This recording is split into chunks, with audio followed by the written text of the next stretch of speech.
Hello, welcome to संस्कार plus academy.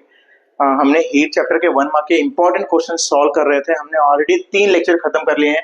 अगर आपने अभी तक नहीं देखे हैं वीडियोस तो जाके देखिए, बहुत इंपॉर्टेंट, बहुत यूजफुल होने वाली हैं आपके लिए।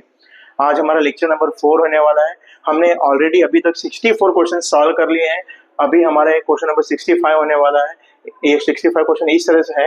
Eight dash temperature ice convert into the water. किस टेम्परेचर पे आइस वाटर में कन्वर्ट होता है? ऑब्वियस 0 डिग्री सेल्सियस पे कन्वर्ट होता है। इसमें डायग्राम दिया गया है। इसमें लिखा है इज द स्टेटमेंट ट्रू और फॉल्स। जो स्टेटमेंट दिया ट्रू है कि false? The three sphere absorb different amount of heat from the boiling water. Correct. Different amount के हीट इन्होंने एब्जॉर्ब किया है, तभी तो कोई ज्यादा नीचे तक, कोई कम और सबसे कम तक गया है, तो इसका आंसर है true. The सीजियस unit of specific heat. सीजियस unit of specific heat. Specific heat का सीजियस यूनिट है, देख लो क्वेश्चंस क्या बोलना चाह रहा है। M C delta T. C क्या है? स्पेसिफिक हीट है। इसका हो जाएगा Q upon M into delta T.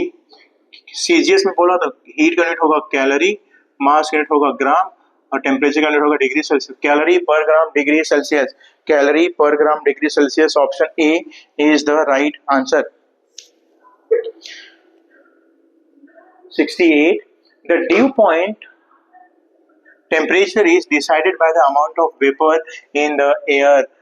The dew point of temperature is decided by amount of vapor in the air. Correct?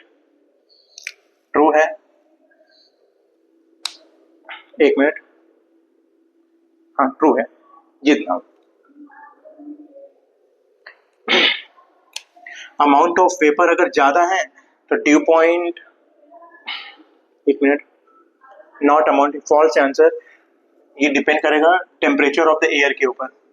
इसका ये फॉल्स है। ड्यू पॉइंट डिपेंड करता है टेम्परेचर ऑफ एयर के ऊपर, ना कि अमाउंट ऑफ वेपर के ऊपर। Option B is right answer. Question number 69. Absolute humidity is measured in percentage. Absolute humidity को परसेंटेज में नहीं मेजर करते हैं। Option B is right answer. Relative humidity को परसेंटेज में मेजर करते हैं। Question number 70. 1 calorie is equal to how many joule? You have to answer it by your own. इसका आंसर आप जल्दी से कमेंट करिए, देखते हैं कितने लोगों का आंसर राइट आता है। Question number 71. इसको मैंने फर्स्ट लेक्चर में डिस्कस किया था। अगर आपने फर्स्ट लेक्चर नहीं देखा तो देखिए, आपको उसका आंसर वहां पे मिल जाएगा। ये name the phenomenon that is studies using Hope's apparatus। Hope's apparatus का यूज किया जाता है to study the anomalous behaviour of water. Question number 72. Question number 72. If the relative humidity is more, relative humidity 60% से ज्यादा है तो air क्या हो जाएगी? ह्यूमिड हो जाएगी। टेक्सचुअल क्वेश्चन है ये, नॉट क्वेश्चन, टेक्सचुअल कंसेप्ट है ये पूरा। ये the amount of heat necessary to raise the temperature of 1 kg of water by 1 degree Celsius. Same question हमने पहले लेक्चर में कवर किया है, बस यहाँ पे 1 kg दे दिया गया। उस वाले क्वेश्चन में 1 ग्राम था। जल्दी से आप इसका आंसर कमेंट करके बताइए कि इसका आंसर क्या होगा। जब ग्राम था तो इसका यूनिट आया था, इसका आंसर था 1 कैलोरी हीट, लेकिन जब केजी है तो जल्दी से अपना आंसर कमेंट करिए कि क्या होगा इसका answer. Question number 74. Humidity is measured by relative humidity. Correct. Humidity को किससे मेजर करते हैं? रिलेटिव ह्यूमिडिटी से मेजर करते हैं। Option A. Aquatic plants and animals survives even when the atmospheric temperature goes below 0 degree Celsius. True. Aquatic animal पानी के नीचे सर्वाइव कर जाते हैं जबकि टेम्परेचर 0 डिग्री सेल्सियस रहता है बाहर।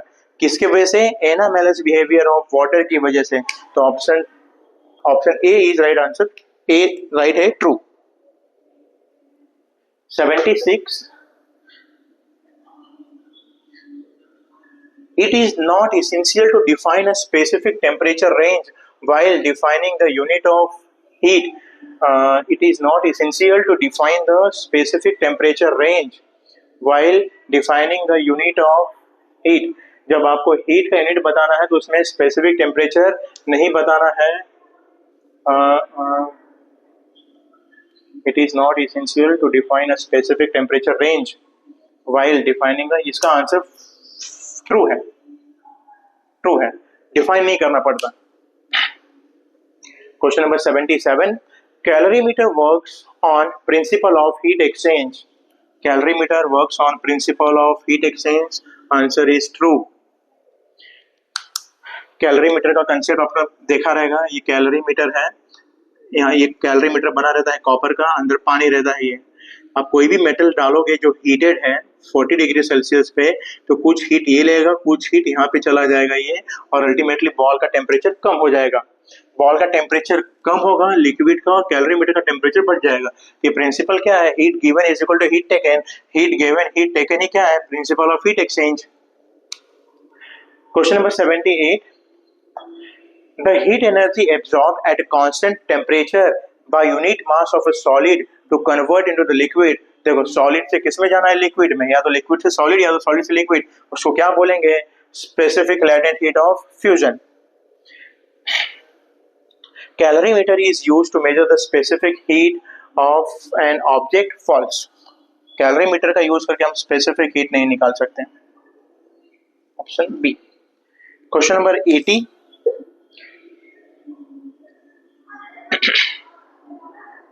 Question number 80 is like, the heat energy is released by water during the transformation of liquid phase to gaseous phase. Question समझना जरा, बहुत ट्रिकी दिया है इन्होंने। बोला कि हीट रिलीज किया जाता है कि जब लिक्विड से गैस में कन्वर्ट हो रहा है।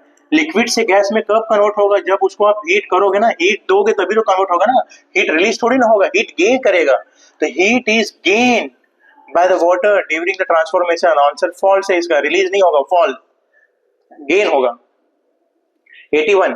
When the liquid is cooled up to the certain temperature, जब लिक्विड को कूल करोगे तो क्या होता है? कॉन्ट्रैक्ट होता है। In winter season, as the plane flies, the vapor released by the aeroplane engine condense and forms clouds. True.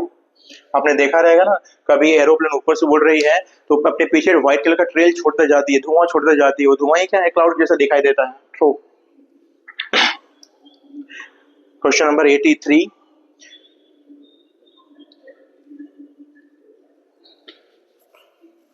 The above experiment is based on which property? कौन से प्रॉपर्टी पे डिपेंड है? तो ये डिपेंड करता है स्पेसिफिक हीट कैपेसिटी के ऊपर, कि किस मेटल का, जिस मेटल का स्पेसिफिक हीट कैपेसिटी ज्यादा रहेगा वो ज्यादा हीट एब्जॉर्ब करेगा, जिसका स्पेसिफिक हीट कम रहेगा वो कम हीट एब्जॉर्ब करेगा। तो आप ये डायग्राम देखिए, एक आंसर दीजिए कि किस मेटल का या किस सब्सटेंस का स्पेसिफिक हीट कैपेसिटी सबसे कम है। सबसे कम स्पेसिफिक हीट किसका है? जल्दी से अपने आंसर कमेंट करिए। क्वेश्चन नंबर 83 का। Question number 84 is like, the formula for calculating specific heat is, अभी देखो हम यहाँ पे जो लिख रहे हैं स्पेसिफिक हीट का फॉर्मूला लिख रहे हैं ना, ये स्पेसिफिक हीट का फॉर्मूला mc डेल्टा t, कहीं पे दिख रहा है कि mc delta t, delta T नहीं टी भी रखे तो भी चलेगा। mct, option D is right answer, where m is mass, c is specific heat capacity and t is temperature. Change in temperature याद रखना, डेल्टा मीन्स होता है चेंज, इसका मतलब हो जाएगा T final minus T initial. इसको लिखा जाता है delta T is equal to T2 minus T1, ये समझना, इसका मतलब है change in temperature. Question number 85, moving to the question number 85।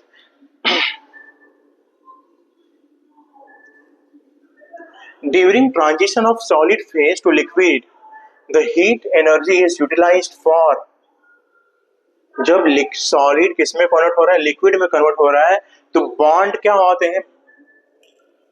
Used for weakening the bond between the atoms of molecule. Obvious है, जब भी आप हीट करोगे, याद रखना, जब भी हीट करोगे तो बॉन्ड वीक करना है, जब भी कूल करोगे तो बाइंडिंग स्ट्रॉन्ग करना है। याद रखना, जब भी हीट कर रहा है तो यहाँ पे क्या आ जाएगा? Weakening bonds between the atoms और the molecule of the solid. अरे जब वीक होंगे तभी तो एक्सपांशन होगा ना उसके अंदर, एक्सपांशन होगा ही नहीं अगर वीक नहीं होंगे बॉन्ड। तो 1 liter of water at 30 degree Celsius is mixed in 1 liter of water at 50 degree Celsius। बोला है कि पानी लेना है, एक पानी 30 डिग्री सेल्सियस पे, एक 50 डिग्री सेल्सियस पे, और क्या करना है? द टेम्परेचर ऑफ मिक्सचर, दोनों पानी को मिक्स कर दिया तो उसका टेम्परेचर कितना हो जाएगा? टेम्परेचर कितना हो जाएगा? 80 degree Celsius, more than 50 degree but less than 80 degree Celsius, 20 degree Celsius और बिटवीन 30 और 40। तो हमेशा जब भी इस टाइप का क्वेश्चन आएगा आप एवरेज निकाल